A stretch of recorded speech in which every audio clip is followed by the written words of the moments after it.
જય શ્રી કૃષ્ણ મિત્રો.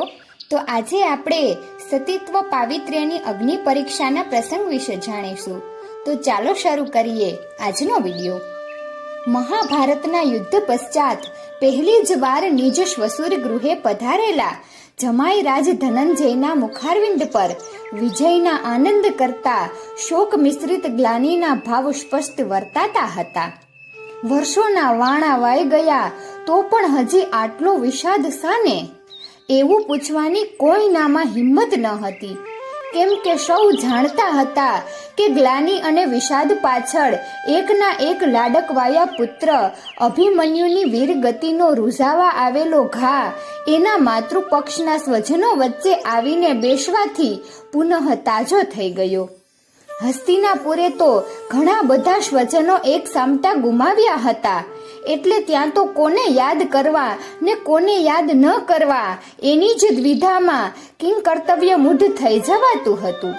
પરંતુ દ્વારિકાએ તો કેવળ એકમાત્ર ભાણેજ અભિમન્યુ જ આ યુદ્ધમાં ગુમાવ્યો હતો, એટલે સુભદ્રા અર્જુનને આજે સજોડે ઉપસ્થિત જોઈને સૌભદ્રેયની યાદ આવ્યા વિના રહે ખરી? આખરે શ્યામ સુંદરના સ્વજનો માનવ દેહધારી તો હતા જ ને.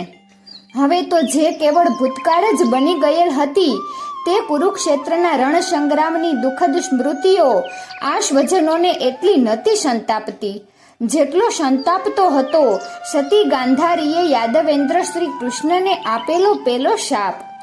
અને તેથી ભવિષ્યમાં આવી પડનારી વિનાશકારી આપત્તિઓના ઓળા અત્યારથી જ પોતાના વડીલોના મુખારવિંદોને મ્લાન કરતા હતા તે યોગેશ્વર શ્રી કૃષ્ણથી સહન થતું ન હતું. એમની તો જીવન ફિલસૂફી જ એ હતી કે ભૂતકાળ તો અતીતની ઊંડી ગર્તામાં ઢબુરાઈ ગયો અને યાદ કરીએ શો ફાયદો? ભવિષ્યકાળ તો હજી ક્ષિતિજની પેલે પાર છે, એની ચિંતામાં રાત દિવસ જીવ બાળવાથી શો લાભ?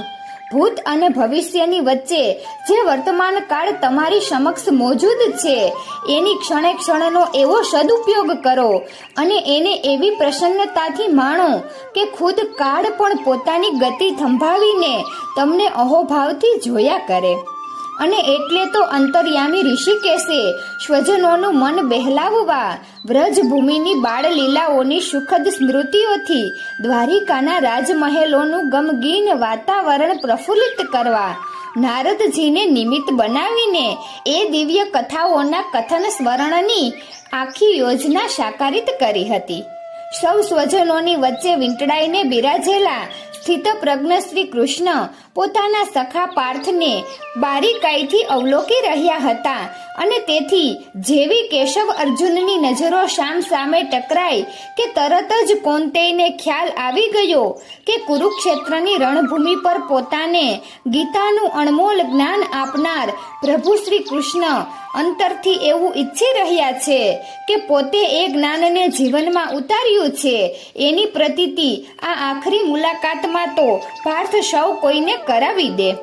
અને તે જ ક્ષણે પૂર્ણ સ્વચ્છતા ધારણ કરીને પાંડુપુત્ર અર્જુને સૌને હસ્તિનાપુર નરેશ મહારાજ યુધિષ્ઠિર દ્વારા આયોજિત શાશ્વત શાંતિ મહાયજ્ઞની વિગતો કહેવાનો પ્રારંભ કર્યો. શ્રી કૃષ્ણને એ ગમ્યું. બલરામ ભાર્યા રેવતીજીની અંગત દેખરેખ હેઠળ પીરસાઈ રહેલી અલ્પાહારની વાનગીઓને ન્યાય આપતા આપતા વસુદેવજીએ પણ પોતાના જમાઈરાજને અત્રે 2 દિવસ બાદ યોજાઈ રહેલા નવગ્રહ શાંતિ યજ્ઞની વિગતોથી વાકેફ કર્યા.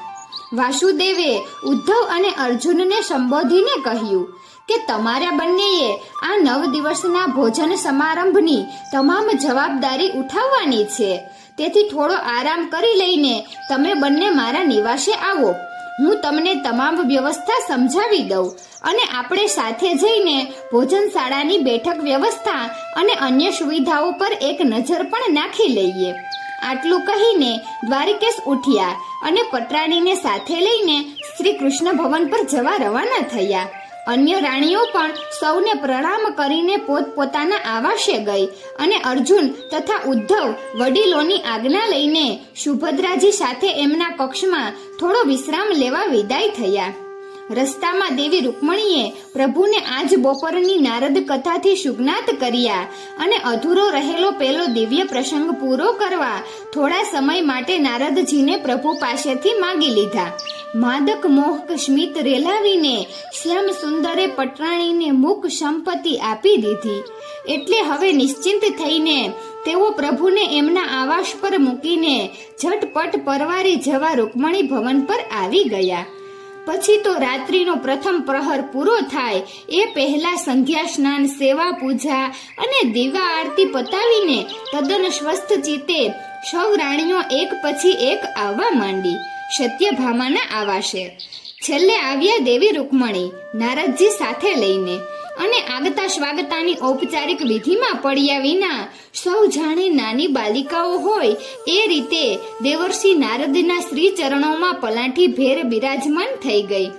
મનમાં પ્રભુનું નામ સ્મરણ કરીને અને ગોલોકેશ્વરી દેવી રાધિકાને મનોમન સાષ્ટાંગ દંડવત પ્રણામ કરીને મુનિવરે બપોરે સ્થગિત કરેલી હરિકથા હવે આગળ કહેવા માંડી.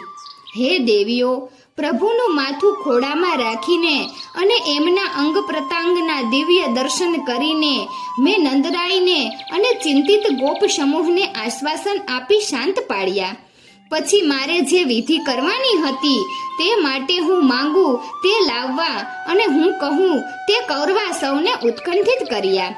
પછી મેં ધીરે રહીને કહ્યું, પ્રથમ તો માટીનો એક કોરો ઘડો લાવો.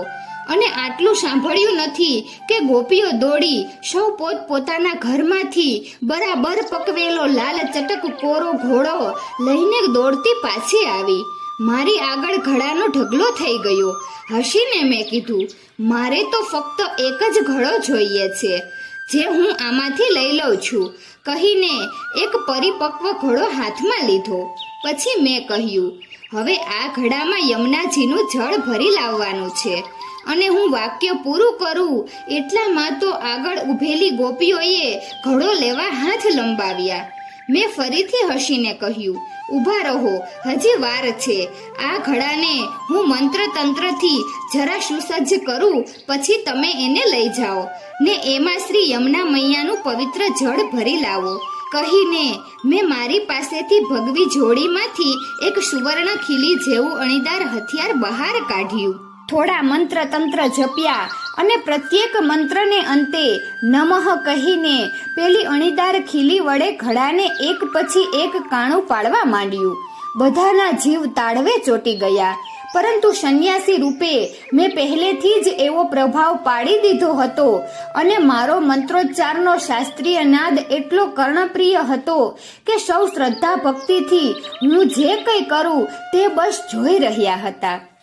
કુલ 108 વાર મંત્ર જાપ જપીને મેં પેલા ઘડાને ફરતા 108 કાણા પાડી દીધા, જેમાંના છેલ્લા 8 કાણા તો મેં ઘડાના તળિયામાં જ પાડ્યા. પછી ફરીથી મારી જોડીમાં હાથ નાખી મેં કાતર જેવું એક ઓજાર બહાર કાઢ્યું અને મારા ખોળામાં મસ્તક મૂકીને પોઢેલા શ્યામ સુંદરના માથામાં સૌથી વધુ લાંબા ને કેસગુચ્છની એક જાડી લટ મેં પેલા ઓજાર વડે કાપી લીધી. ત્યારબાદ એ કેસગુચ્છની લટમાંથી એક વાળ છૂટો પાડીને મેં પેલા ઘડાના કાટલા નીચે પાડેલા કાણા સાથે એનો એક છેડો ગાંઠ વાળીને બાંધવા માંડ્યો ને બીજો છેડો છૂટો રાખ્યો. બરાબર 25 વાળ જ પ્રભુની લટમાંથી નીકળ્યા અને પેલા ઘડાના કાટલા ફરતે મેં કાણા પણ બરાબર 25 ગણીને જ પાડ્યા હતા. ઘડાના કાટલા ફરતે પ્રત્યેક કાણે નંદકુંવરનો એક વાળ બંધાઈ ગયા. પછી મેં 25 વાળના દ્વિતીય છેડાને ભેગા કરી મુઠ્ઠા જેવું બનાવ્યું અને એ મુઠ્ઠાને પકડી વાળની બંધાયેલા ઘડાએ એક સાથે ઊંચો કરી ચારે બાજુ ઊભેલી જનમેદનીને તે બતાવ્યો. પછી આજ્ઞાધારી બુલંદ અવાજે મેં ઘોષણા કરી, આગળ આવો હે વ્રજ સુંદરીઓ. તમારામાંથી જે સતી સ્ત્રી હોય, અત્યંત પવિત્ર નારી હોય, મન કર્મ વચનથી જેણે આજીવન કોઈ પાપ ન કર્યું હોય અને જે ભગવાનની અનન્ય ભક્ત હોય તે આગળ આવો. લ્યો આ ઘડો. આ રીતે જ કેસ ગુચ્છથી પકડીને યમુના કિનારે લઈ જાઓ અને આ ઘડામાં છલોછલ યમુના જળ ભરીને વાળના ગુચ્છાના સહારે જ આ જળ ભરેલા ઘડાને ઉચકીને મને પહોંચાડો. જલ્દી કરો, તમે યમુના જળ આ રીતે લાવ્યા નથી કે એ જળ મેં આ લાલા પર છાટ્યું નથી કે તમારો આ પ્રાણ પ્યારો ભાનમાં આવ્યો નથી. મારા હાથમાંથી ઘડો લેવા તલપાપડ થઈ ગયેલી અને આગળ આવવા ધક્કા મૂકી કરી રહેલી બધી ગોપીઓના પગ પાછા પડી ગયા. બાપ રે, આ ગરબા જેવા ઘડામાં તે પાણી ભરાતુંય હશે અને એમાંય તે માથાના વાળની તાકાત કેટલી! ભરેલો તો શું, ખાલી ઘડો પણ જો વાળ પકડીને ઉચકવા જઈએ તો ખાલી ઘડાના વજનથી વાળ તૂટી જાય અને ઘડો ભોય પર પછડાઈને નંદવાઈ જાય. અને તો પછી મોટી બે આપત્તિઓ સર્જાય. એક તો પોતે સતી સ્ત્રી નથી, પવિત્ર નથી, પાપ મુક્ત નથી અને પ્રભુ ભક્ત પણ નથી એવું જગ જાહેર થઈ જતા લોક હાંસી થાય. અને બીજું, ઘડો નંદવાઈ જાય એટલે નંદલાલ સાજો ન થાય તો બધો દોષ ઘડો હાથમાં પકડનારના માથે જ આવે. આવું વિચારીને ત્યાં ઉભેલી ગોપીઓમાંથી એકેય આવું સાહસ કરવા આગળ ના આવી. કોઈ ગોપ સુંદરી મારા હાથમાંથી ઘડો લેવા આગળ આવતી ન હતી. એ જોઈને યશોદા મૈયા તો ખરેખર અકળાઈ ગયા અને મારી સન્મુખ આવીને બોલ્યા, મહારાજ, વેધરાજ, આવું તો કદી થઈ શકતું હશે? આ છિદ્રવાળું અને કાણા તળિયાવાળા ઘડામાં એક ટીપુય પાણી રહેતું હશે? આપ તો છલોછલ જમનાજળ ભરીને લાવવાનું કહો છો અને એ પણ પાછું મારા લાલાના નાજુક વાળથી બાંધેલા ઘડામાં. આવી તદ્દન અસંભવિત વિધિ બતાવીને તો આપે અમને વધારે મુશ્કેલીમાં મૂકી દીધા. હે સ્વામીજી, આ વિધિ કરવાની માંડી વાળો અને કોઈ બીજો ઉપાય હોય તો તે અજમાવીને મારા કાનુડાને બચાવી લો. જુઓ જુઓ, હવે તો એનો શ્વાસ પણ રૂંધાવા માંડ્યો છે. મને તો હવે એ ઘડી બે ઘડીનો જ મહેમાન લાગે છે કહીને યશોદા માતા તો ધ્રુસકે ને ધ્રુસકે રડવા લાગ્યા. એમની સાથે અન્ય સ્ત્રી પુરુષોએ પણ રડારોડ શરૂ કરી.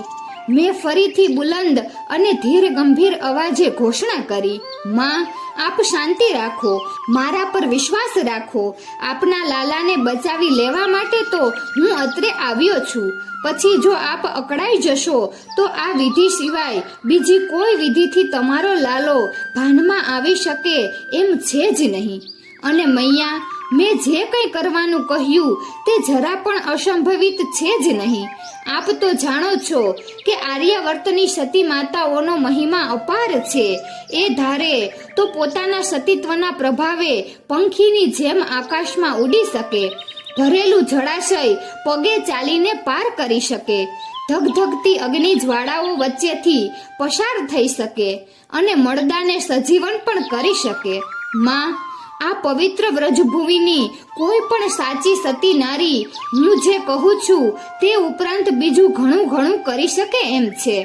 તમે તેડાવી મંગાવો કોઈ પણ સતીને, પવિત્ર નારીને, પ્રભુ ભક્તિમાં રાત દિવસ લીન રહેતી નિર્દોષ મહિલાને.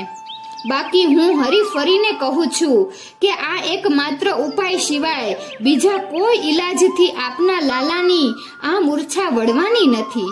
હું જે કંઈ કહું છું તે ખૂબ સમજી વિચારીને કહું છું અને એ શક્ય છે માટે જ કહું છું. માં, હવે આપ જરા પણ સમય ન બગાડશો. આ વ્રજભૂમિ તો સતીઓનો જ પ્રદેશ છે. અહીં સતી, યતિ અને ભક્તિનો ભંડાર તો અભરે ભર્યો છે. હું તો આવેશમાં આવીને પ્રભુ નારાયણ જાણે બોલાવતા હોય એમ બોલીએ જ જતો હતો ને બીજી બાજુ યશોદામાં ચારે તરફ ખીચો ખીચ ઉભેલી કુંવારી, પરણેલી ને પ્રૌઢ ગોપાંગનાઓ પર શ્રદ્ધા ભરી આંખ ફેરવી રહ્યા હતા. બધી શરમની મારી નીચું જોઈ ગઈ હતી. કોઈની આગળ આવવાની હિંમત ચાલતી ન હતી. વ્રજની જે ગોપીઓ હજી પોતપોતાના ઘરોમાં જ હતી અને જેમને કાને હજી કનૈયા કુંવરની આ જીવલેણ માંદગીના સમાચાર પહોંચ્યા જ ન હતા, તેમણે પણ હવે તો નંદબાવાએ દાંટી પીટાવીને ઢોલ વગડાવીને ધ્રુજતા સાદે આ સમાચાર પહોંચાડ્યા. સાથે વિનંતી પણ કરી કે પોતાના સતીત્વનું હીર બતાવવા, પોતાની પવિત્રતાની આણ આપવા, પોતાના પાપહીન નિર્દોષ વ્યવહારના સોગંદ ખાવા અને પોતાની નિર્વ્યાજ પ્રભુ ભક્તિનું ઉદાહરણ પૂરું પાડવા એક ક્ષણનો પણ વિલંબ કર્યા વિના નંદરાયની ડેલીએ પહોંચી જાય. અને આ દાંડી સાંભળીને કુતૂહલવશ દોડી આવેલી અન્ય ગોપ સુંદરીઓ પણ સંન્યાસી રૂપે હું હાથમાં જે ઘડો પકડીને બેઠો હતો તે ઘડો લેવા અને મારી શરત મુજબની વિધિ કરવા તૈયાર ન હતી. હવે જે કંઈ વિલંબ થઈ રહ્યો હતો તે યશોદા મૈયાથી તો સહેજ પણ સહન થઈ શકે એમ હતો જ નહીં. અકળાયેલા ને દુભાયેલા તે ગાજી ઉઠ્યા, તો શું આ વ્રજભૂમિ સતી વિહોણી થઈ ગઈ છે? એવી કોઈ સતી, પવિત્ર, નિષ્પાપી ને ભક્તિ નારી આ વ્રજમાં હવે જીવતી નથી કે જે મારા લાલાના પ્રાણ બચાવે? બધી મરી પરવારી છે કે શું? આમ તો મારા કાનુડાની પાછળ પાછળ રાત દહાડો મારો લાલો, મારો કનૈયો કહીને ફરતી હતી. એમાંની એકેય આ લાલાની પ્રાણ રક્ષા કાજે આટલું કરવા તૈયાર નથી. ધિક્કાર છે તમને સૌને. આક્રંદ કરી રહેલા યશોદા માતા ઊભા થઈ ગયા અને મારી પાસે આવીને બોલ્યા, લાવો વૈધરાજ, એ ઘોડો મને આપો. મને મારા સતીત્વ પર, મારા પાવિત્ર પર પૂરો વિશ્વાસ છે. હું આ ઘોડો લઈ જઈને આપ કહો છો એ રીતે જળ ભરી લાવીશ. હું હર્ષ વિભોર થઈ ગયો. પ્રભુની માતાનું આ વાત્સલ્ય અને આ રૂપ મને જોવા ક્યાં મળવાનું હતું. પરંતુ તરત જ લાગણી પર સંયમ મૂકીને મેં મૈયા યશોદાનો લંબાયેલો હાથ પ્રેમથી પકડી લીધો અને ગદ ગદ કંઠે હું બોલ્યો, માં, આપનું આમાં કામ નથી. હું જાણું છું કે આપ મહાન સતી છો, અત્યંત પુણ્યશાળી છો અને પવિત્રતાની મૂર્તિ છો. આપ આ ઘડામાં યમુના જળ ભરીને લાવવા પૂર્ણ સમર્થ છો ને શક્તિમાન પણ છો. પરંતુ જનેતાના હસ્તે લેવાયેલ જળથી આ મુરલી મનોહરની મૂર્છા વળે એમ છે જ નહીં. એ પણ એટલું જ સાચું છે. આ કાર્ય માટે તો આપના કુટુંબ ગોત્ર સિવાયની અન્ય કોઈ સતી પવિત્ર રમણીને જ આગળ આવવું પડશે. અને જોજો, હમણાં કોઈને કોઈ આવશે, બોલીને મેં અત્યંત ઉત્કંઠાથી ત્યાં ઊભેલી સેંકડો ગોપાંગનાઓ સામે જોયું. બધી ગોપીઓ પગના અંગૂઠાથી જમીન ખોતરતી હતી ને ભોંયમાં મોં ઘાલીને લાચારીથી એ રીતે ઊભી હતી કે જાણે ધરતી માતા માર્ગ આપે તો અંદર સમાઈ જઈએ. એકાએક કોઈને યાદ આવ્યું કે વ્રજની પેલી બે સતીઓ જે પોતાને મહાસતી અનસુયા અને સતી સાવિત્રી કરતાંય મહાન સમજે છે, ગંગા જમના વૃંદા કરતાંય પોતે વધારે પવિત્ર છે એવું સરગવ કહ્યા કરે છે, પોતે પાપના પડછાયામાં પણ કદી ઊભી નથી રહી એવું સમજે છે અને પતિની તથા પરમેશ્વરની અનન્ય ભક્તિ કરવામાં એમનો જોટો નથી એવું ગુમાન ધરાવે છે, એ બે જણીઓ તો હજી આવી જ નથી. શક્ય છે કે આપણને અશક્ય લાગતું આ કામ એ બેમાંથી એકાદ તો પોતાના સતીત્વના પ્રભાવે, પોતાના પાવિત્રના જોરે, પોતાની ભક્તિના સહારે અચૂક કરી શકશે. અને આવી ગુસપુસ જ્યાં ચાલુ થઈ કે તરત જ એમની ઓળખીતી બે ચાર ગોપીઓ દોડતી ગઈ એમને બોલાવી લાવવા. થોડી જ ક્ષણોમાં ગોપીઓનું એક ટોળું પેલી બે સતીઓને ઘટના સ્થળે બોલાવી લાવ્યું. પોતાને સતી શિરોમણી સમજતી એ બંને ગોપીઓ રૂઆબભેર આગળ આવી. શ્રી રાધાજીની ભરપેટ નિંદા કરવામાં જ જેમનો મોટા ભાગનો સમય વ્યતીત થયો હતો અને પોતાની પવિત્રતાની બડાઈ હાંકવામાં જેઓ સદા રમમાણ રહેતી હતી, તેવી આ બંને યુવાન ને પ્રૌઢ ગોપીઓએ મેં કહી તે બધી વિધિ જાણે કોઈ નાનું બાળક રમતમાં નિયમો બેપરવાઈથી સાંભળે એ રીતે સાંભળી. તરત જ એ બંનેમાં જે પ્રૌઢ ગોપી હતી તે અભિમાનથી બોલી, બસ આટલું જ કરવાનું છે? એમાં તે શા ભાર છે? આવું બધું તો મારા માટે તદ્દન સહજ સાધ્ય છે. લાવો મહારાજ તમારો ઘડો. હું હમણાં જ એમાં જમનાજીનું પાણી ભરી લાવું છું. કહેતા કહેતા તેણે મારા હાથમાંથી પેલો છિદ્રવાળો ઘડો કેસગુચ્છ પકડીને ઉચકીને લીધો ને ઝડપથી એ તો યમુનાના કિનારે જવા આગળ વધી. એની પાછળ પાછળ એની પ્રશંસક કેટલીક ગોપ સ્ત્રીઓ પણ રવાના થઈ. પરંતુ થોડી જ વારમાં એ તો જેવી ગઈ હતી તેવીને ધોયેલા મૂળા જેવી હાથમાં ખાલી ઘડો લઈને પાછી આવી. એના ચહેરા પર 100 મણ કાજળની કાળાશ લીંપાઈ ગઈ હતી. કોઈની સામે નજરથી નજર મિલાવવા જેટલી પણ એનામાં હિંમત રહી ન હતી. એના સતીત્વનો ગર્વ અને પાવિત્રનો દંભ નેસ્તનાબૂદ થઈ જતા તેણે આવીને ચૂપચાપ ભીનો ઘડો પેલી બીજી જુવાન સતીના હાથમાં સોંપી દીધો અને નીચા મોઢે ઘર ભેગી થઈ.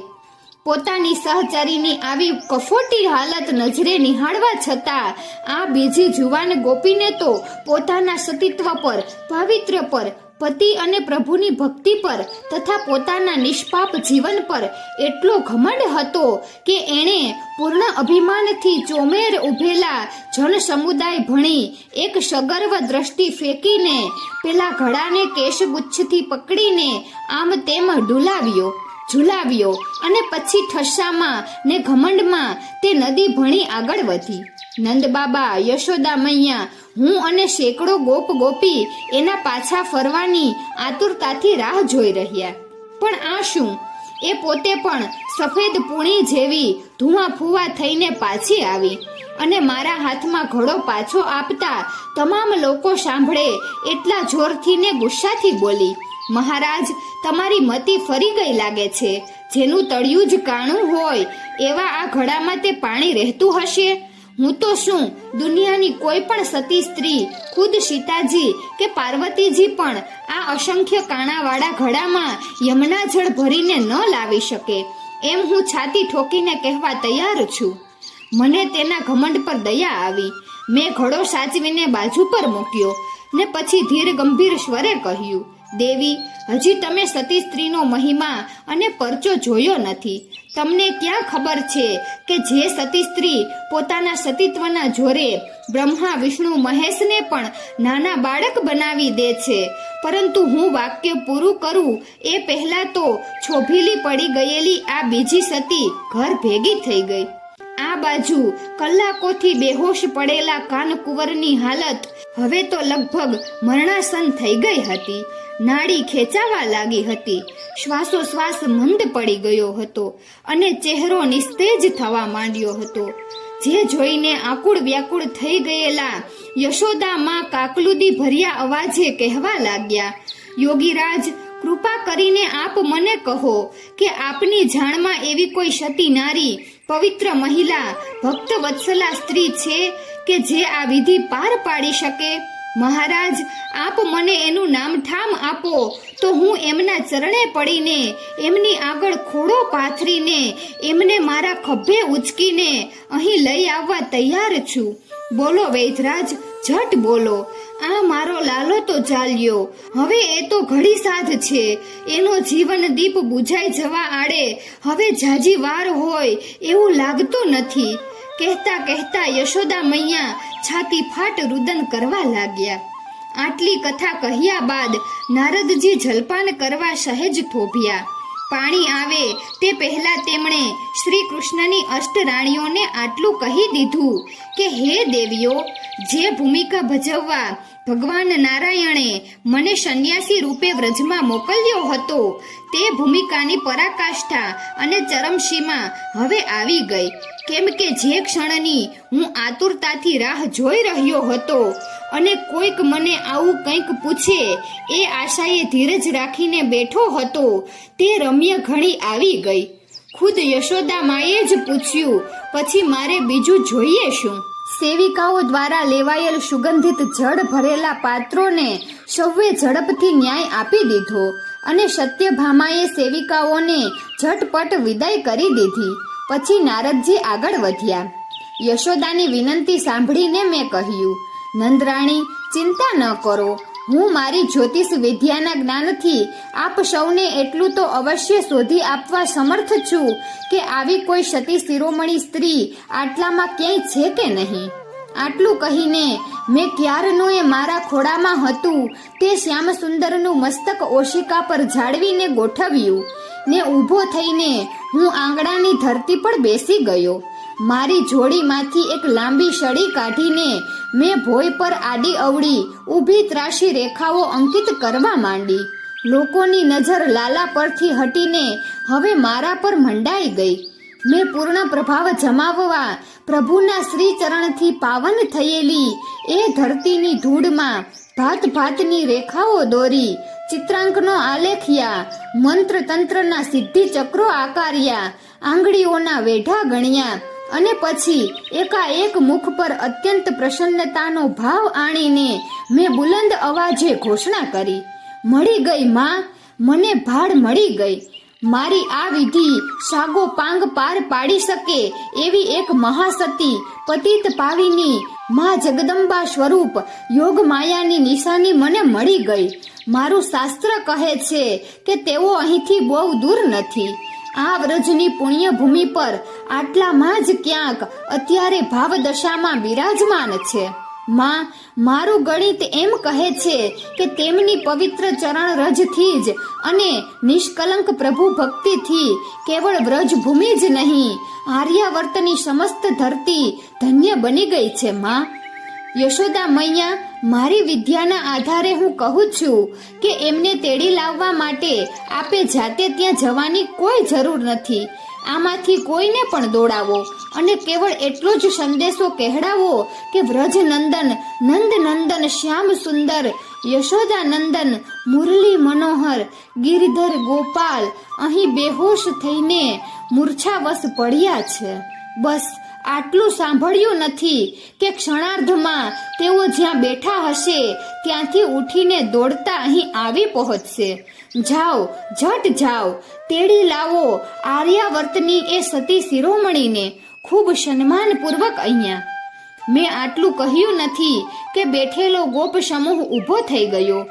ઊભા હતા તે નર નારી આગળ ધસી આવ્યા અને મારી સાવ નજીક હતા તે સૌ વાંકા વળીને હું કોનું નામ ઠામ આપું છું તે સાંભળવા તલ પાપડ થઈ ગયા. બે ચાર વૃદ્ધ ગોવાળો તો બોલી પણ ઉઠ્યા, નામ બતાવો પ્રભુ એ સતી સન્નારીનું.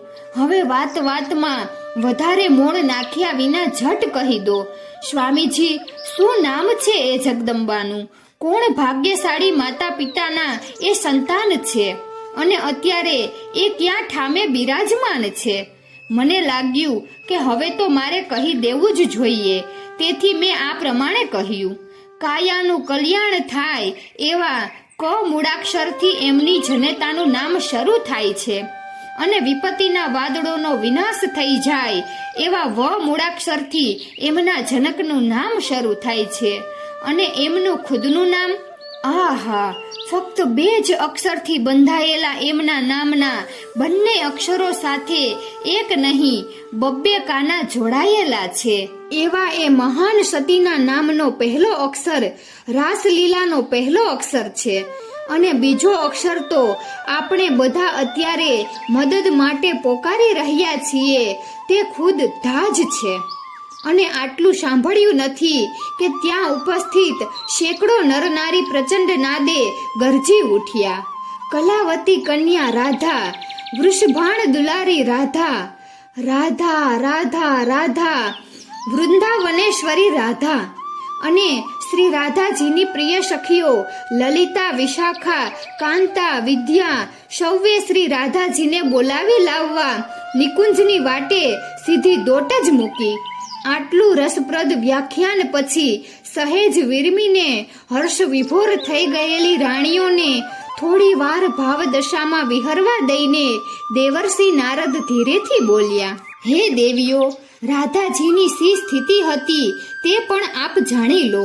સાંજ ઢળવા આવે એ પહેલા ઘરકામથી પરવારીને પોતાના નિત્ય નિયમ મુજબ એ તો હાથમાં ઘડુલો અને ભાથું લઈને પોતાના પ્રાણેશ્વરને મળવા યમુના તટે આવી ગયા હતા અને કદંબના વૃક્ષ નીચે આરામથી બિરાજીને શ્યામ સુંદરની પ્રતીક્ષા કરી રહ્યા હતા. ગઈકાલ રાત્રે છૂટા પડ્યા ત્યારે તો કાનાએ વચન આપ્યું હતું કે આવતીકાલે સૂર્ય ઢળવા આવે એ પહેલા પોતે જંગલમાંથી યમુના કિનારે પાછો આવી જ જશે. વળી એણે એમની સમક્ષ એ અભિલાષા પણ વ્યક્ત કરી હતી કે રાધે, કાલે તો તારા હાથનું રાંધેલું તારા હાથે તું ખવડાવે તો જ ખાવું છે, નહીં તો ઉપવાસ. અને તેથી તો શ્રી રાધા પોતાના સ્વહસ્તે સરસ મજાની ખીર બનાવીને અને સવારે સ્વયં મથેલું માખણ રોટલા પર ચોપડીને લેતા આવ્યા હતા. પરંતુ આ સૂરજ તો આથમવા આવ્યો ને હજી નંદકુંવર કેમ ન આવ્યા? કાનુડાનો વાયદો કદી ખોટો પડતો જ નથી અને કહ્યું હોય એ સમયે અને એ સ્થળે તે ન આવે એવું કદી બન્યું જ નથી. તો પછી આજે એવું તે શું કામ આવી પડ્યું છે કે હજી પણ ન આવ્યા?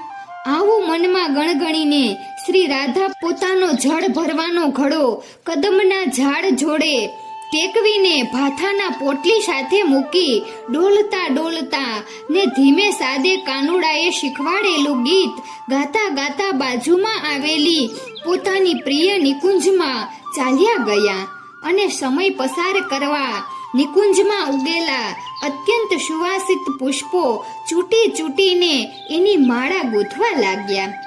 એમના મનમાં આજે કોડ જાગ્યા કે મારા શ્યામ સુંદરના ગળામાં આજે તો હું આ પુષ્પમાળા આરોપીને બદલામાં એમના દિવ્ય પ્રેમનો આસ્વાદ માણું. આમ શ્રી રાધાના ભાવ વિભોર મનચક્ષુ સમક્ષ તો અત્યારે પોતાના ગોલોકેશ્વર, પ્રાણેશ્વર, વ્રજેશ્વર, નટવર નાગર, ગિરધર ગોપાલની નયન રમ્ય મૂર્તિ જ તરવરતી હતી અને પ્રભુના દિવ્ય પ્રણય પાશના લાગણીના તાણા વાણાથી બંધાયેલા એ તો પોતાના શારીરિક શુદ્ધ બુદ્ધ ખોઈ બેસીને ઉન્માદમય અવસ્થામાં મનમાં મલકાતા મલકાતા મુરલી મનોહરનું પ્રણય ગીત ગણગણી રહ્યા હતા.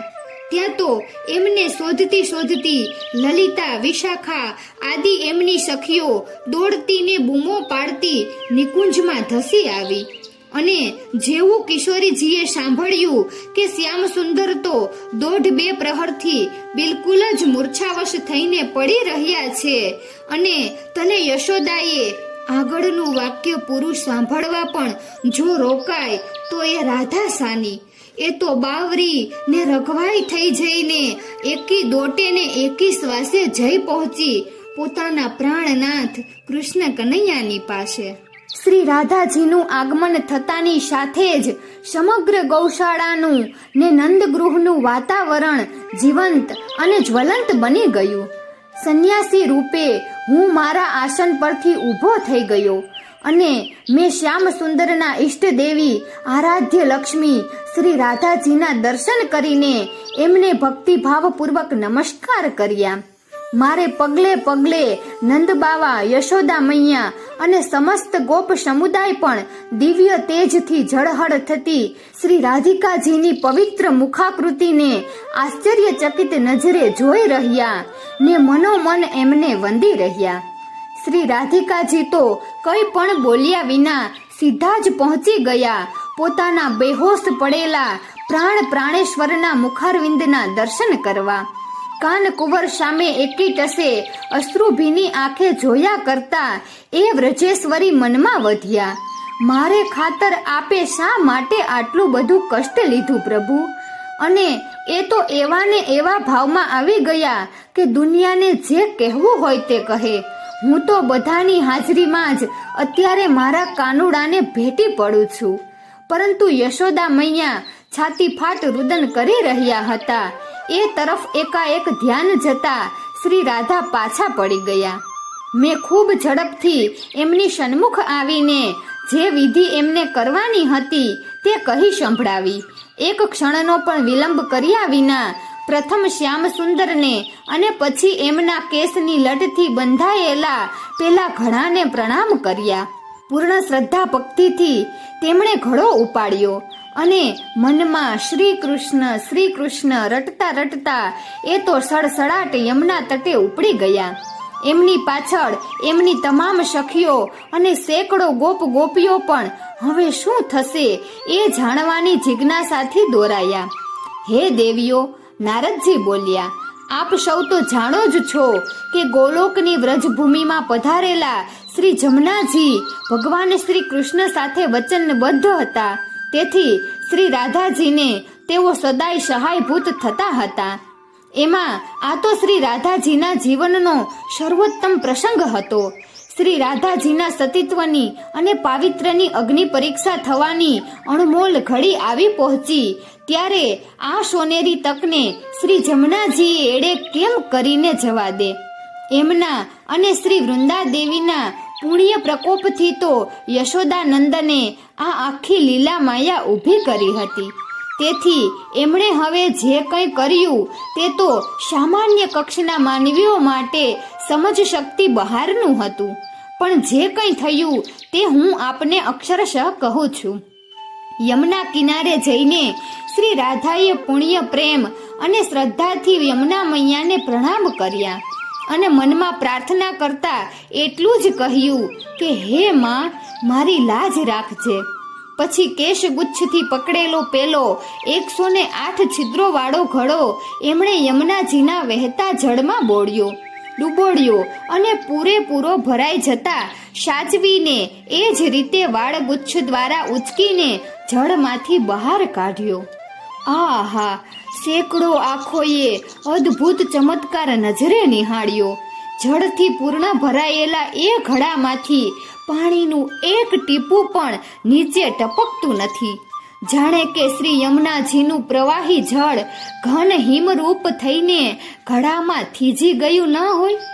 હાથમાં આ રીતે જળ ભરેલો ઘડો પકડીને શ્રી રાધાજી યમુના તટેથી નંદરાયના ગૃહ તરફ જવા આગળ વધ્યા. ત્યારે આ અનુપમ દ્રશ્ય નિહાળી રહેલા સ્વર્ગના દેવી દેવતાઓએ આકાશમાંથી પુષ્પવૃષ્ટિ કરી. શ્રી રાધાજીની પાછળ ચાલ્યા આવતા ગોપાંગનાઓના વિશાળ સમુદાયે શ્રી રાધાજીની જય ના ગગનભેદી નારા લગાવીને આખી વ્રજભૂમિ ગજાવી દીધી. હરખ ઘેલા અને ભાવ વિભોર થઈ ગયેલા વ્રજવાસીઓએ આગળ વધીને જે ભૂમિ પર શ્રી રાધાજીના કોમળ ચરણ પડવાના હતા તે ભૂમિ પુષ્પોથી આચ્છાદિત કરી દીધી. પરિણામે યમુના તટેથી નંદરાયની ડેલી સુધીનો આખો માર્ગ ફૂલોથી છવાઈ ગયો. રસ્તામાં પેલી બંને સતીઓના મકાન આવ્યા. એમને કાને તો આ ચમત્કારની વાત ક્યારની પહોંચી ગઈ હતી અને તે બંને મનમાં પાર વગરનો પસ્તાવો પણ કરી રહી હતી. એમના મનમાં હવે તો સ્ત્રી ભાવવશ છૂપો ડર પણ પેસી ગયો હતો કે સતી શિરોમણી પાવિત્ર મૂર્તિ શ્રી રાધાજી જેવા મહાન દેવીનું આપણે અપમાન કર્યું છે, નિંદા કરી છે, બદબોય કરી છે. તેથી જો આ સતી દેવી આપણને શાપ આપશે તો આપણું શું થશે? તેથી તે બંને સ્ત્રીઓ દોડતી સામે ગઈ અને ક્ષમા યાચના કરતી શ્રી રાધાજીના ચરણોમાં ઢળી પડી. પરંતુ કિશોરીજીને તો માન અપમાનની, નિંદા પ્રશંસાની કોઈ પરવા જ ન હતી. એ તો ઉભે માર્ગે શ્રી કૃષ્ણ શરણમ મમ નો જાપ જપતા નયન ઢાળીને બસ ચાલ્યા જતા હતા. એમનું ધ્યાન તો કેવળ બેહોશ થઈને પડેલા પોતાના મુરલી મનોહર નંદ કિશોર પર જ કેન્દ્રિત હતું. નંદ ઘેર આવીને શ્રી પ્રિયાજીએ યમુના જળથી છલોછલ ભરેલો પેલો ઘડો સંન્યાસી રૂપે ઉભેલા મારા હાથમાં મૂકી દીધો. ત્યારે ફરી એકવાર દેવોએ પુષ્પવૃષ્ટિ કરી અને ત્યાં ઉપસ્થિત વિશાળ જનમેદનીએ શ્રી રાધા રાણીના નામનો પ્રચંડ જય જયકાર કરીને એમના સતીત્વને, એમના પાવિત્રને, એમના નિષ્પાપ નિષ્કલંકિત જીવન વ્યવહારને અને એમની વિશુદ્ધ શ્યામ ભક્તિને સાચા હૃદયથી વધાવી લીધા. હે દેવીઓ, સમાપન કરતા નારદજી બોલ્યા, મારી આંખમાં તો ત્યારે હરખના આંસુ આવી ગયેલા. મેં ગદગદ કંઠે પ્રાર્થના કરી, હે દેવી, હે મહાસતી, આપ તો સાક્ષાત પરમેશ્વરી છો, જગત જનની જગદંબા છો. આ ભોળા નિર્દોષ ને નિષ્કપટ વ્રજવાસીઓ દ્વારા અજાણતા આપની જે અવહેલના થઈ ગઈ છે તેને આપ ક્ષમા કરો. આપને આજે સૌએ સાચા સ્વરૂપે પીછાણી લીધા છે. હું સંન્યાસી હોવા છતાં આપના શ્રી ચરણોમાં પ્રણામ કરીને મારા અંતરની શુભેચ્છા અભિવ્યક્ત કરું છું કે આજથી હવે આ સમસ્ત વ્રજભૂમિ આપની ઋણી રહેશે. એટલું જ નહીં, આપ જ એના અધિષ્ઠાત્રી અને આરાધ્ય દેવી ગણાશો. આપનો દિવ્ય મહિમા આ વ્રજભૂમિ પર યુગો સુધી એટલો પ્રતિષ્ઠિત રહેશે કે આ ભૂમિ પર પગ મૂકીને ચાલનારી હર કોઈ વ્યક્તિ જય શ્રી કૃષ્ણને બદલે જય શ્રી રાધેનું જ નામ સ્મરણ કરશે અને જય રાધે બોલીને એકબીજાનું અભિવાદન કરશે. હે મહામાયા, હવે આપ આપના વરદસ્તે આ ઘડામાંથી યમુના જળની એક અંજલિ આ નંદકિશોરના મુખારવિંદ પર અભિસિંચન કરવાની કૃપા કરો. મને ઓળખી ગયેલા શ્રી રાધાજીએ સસ્મિત વદને મારી સામે કૃપા દ્રષ્ટિ કરી અને પછી લોકલજ્જાથી શરમાતા અને વડીલોની હાજરીથી સંકોચાતા વૃષભાણ નંદિનીએ પોતાની કોમળ અંજલિમાં યમુના જળ ભરીને શ્યામ સુંદરના મુખારવિંદ પર એનો છંટકાવ કરવાને બદલે ભક્તિભાવથી અભિષેક જ કર્યો અને તત્ક્ષણ રાસ બિહારી રાધા રમણ કનૈયા કુંવરે પોતાના બીડાયેલ કમળ લોચન ખોલીને પોતાની અંગભૂતા આહલાદીની શક્તિ ગોલોકેશ્વરી શ્રી રાધા રાણીના માનવ સ્વરૂપે દર્શન કર્યા. શ્યામ શ્યામા પ્રિયા પ્રીતમની મળી દ્રષ્ટો દ્રષ્ટ અને ઉઠો હવે ઉઠો, હું તો લાજે મરું છું. આવું તે ગાંડ પણ થતું હશે એવો પ્રણય મિશ્રિત ઠપકાનો ભાવ કિશોરીજીની ચંચળ વિશાળ આંખોમાંથી વાંચી લઈને નંદકિશોર જાણે ખાસી મજાની લાંબી ઊંઘ ખેંચી કાઢીને જાગ્યા હોય એ રીતે આંખો ચોળતા ચોળતા ઢોલિયામાં બેઠા થઈને આશ્ચર્યથી ચો તરફ જોવા લાગ્યા. ચારે બાજુ આનંદ આનંદ થઈ ગયો. અત્યંત લાગણીશીલ અને પ્રસન્નચિત્ત થઈ ગયેલા યશોદા મૈયાએ પ્રથમ લાલાના માથે કપાળે બરડે હાથ ફેરવ્યો અને પછી આગળ આવીને વૃષભાણ દુલારી કિશોરીજીના બે હાથ પકડી લીધા. અત્યંત આત્મીયતાથી અને વાત્સલ્ય ભાવથી એને હૃદય સરસી ચાંપી લીધી. પરંતુ શ્રી રાધાને તો આવા માન અકરામની કે પ્રશંસા પ્રતિષ્ઠાની ક્યાં ભૂખ જ હતી. મૈયાની છાતીએ વળગેલી સ્થિતિમાં જ પણ એમની નજર તો સામે ઢોલિયામાં બેસીને મંદ મંદ સ્મિત રેલાવતા કનૈયા પર જ મંડાયેલી હતી. જાણે વેધક નયન બાણ મારીને એ કહી રહ્યા ન હોય કે નટખટ નટવર નંદ કિશોર, કાલે તું નિકુંજમાં તો આવ, પછી તારી વાત છે. અને હવે વધારે વખત સૌની હાજરીમાં કાનુડાની સામે ચૂપચાપ ઊભા રહેવું અશક્ય જણાતા શ્રી રાધાજીએ ત્યાંથી ઝટપટ પોતાને ઘેર જવા પગ ઉપાડ્યા. અને ત્યારે હે દેવીઓ, મારી ફરજ પણ પૂરી થઈ જતા સૌની રજા માંગીને વિદાય થવાની તૈયારી કરતો હું ચૂપચાપ જોઈ રહ્યો હતો કે જાણે કંઈ બન્યું જ નથી એવા નિરપેક્ષ અને નિર્લેપ ભાવે નિજ નિવાસ ભણી રહેલા નિત્ય નિકુંજેશ્વરીની પાછળ પાછળ ન કેવળ એમની સખીઓ અને સ્વજન ગોપીઓ જ બલકે પેલી બધી ગોપ સ્ત્રીઓ પણ અહોભાવથી જઈ રહી હતી કે જે આજ સવાર સુધી તો એમની ભારોભાર નિંદા ચુગલી કરતી હતી અને એમના ચારિત્ર્ય અને પાવિત્ર્ય પર ધૂળ ઉડાડતી હતી. એમાંની કેટલીક ગોપીઓ તો હવે પોતપોતાની સાડીના પાલવમાં સતી શિરોમણી ભક્ત વત્સલા દિવ્ય અવતારધારી દેવી રાધિકાજીની પવિત્ર ચરણ રજ પૂર્ણ શ્રદ્ધા ભક્તિથી ખોબામાં ને મુઠ્ઠીમાં લઈ લઈને પાલવમાં બાંધી રહી હતી. શ્યામ સુંદરે રચેલી આ લીલા માયાના પ્રભાવે ને પ્રતાપે વ્રજેશ્વરી શ્રી રાધિકાજીની એવી ભવ્ય ને અલૌકિક પ્રતિભા ઊભી થઈ ગઈ હતી કે વ્રજભૂમિના પ્રૌઢ ગોપજનો આ મહાભાવ રૂપા ગોલોકેશ્વરી શ્રી રાધાજીનું સાચું સ્વરૂપ ઓળખાઈ જવાથી ગદગદ થઈ જઈને પ્રિયાના પવિત્ર ચરણ સ્પર્શથી પાવન થઈ ગયેલી વ્રજરજ ભક્તિભાવપૂર્વક મસ્તક પર મૂકી રહ્યા હતા. એટલું જ નહીં, કોઈ તો એ વ્રજરજમાં આડોટીને ધન્યતા અનુભવી રહ્યા હતા. નારદજીએ આ દિવ્ય કથા એવી પ્રવાહી શૈલીમાં ને રસ પ્રચુર રીતે વર્ણવી કે રાત્રિનો બીજો પ્રહર ક્યારે પૂરો થયો અને દ્વારકાધીશ સાથે અગત્યની ચર્ચા વિચારણા પૂરી કરીને અર્જુનજી ને ઉદ્ધવજી ક્યારે માતેશ્વરીના મહેલે જવા રવાના થયા એની પણ કોઈને ખબર જ ન રહી. સતીત્વને પાવિત્ર્યની અગ્નિ પરીક્ષા કાજ, મુરલીધર મૂર્છિત થયા નિષ્ફળ સૌ ઈલાજ. યમુનાજી કૃપા કરી રાખી રાધા લાજ, મહાસતી શ્રી રાધિકા વ્રજમંડળ સિરતાજ. તો મિત્રો, અહીં આ પ્રસંગ પૂર્ણ થાય છે. તો આવતા વિડીયામાં આપણે વૃષભાવતાર રહસ્ય અને સાપ વિમોચનનો પ્રસંગ જાણીશું. તો તમને આ વિડીયો કેવો લાગ્યો જરૂરથી કમેન્ટ કરજો.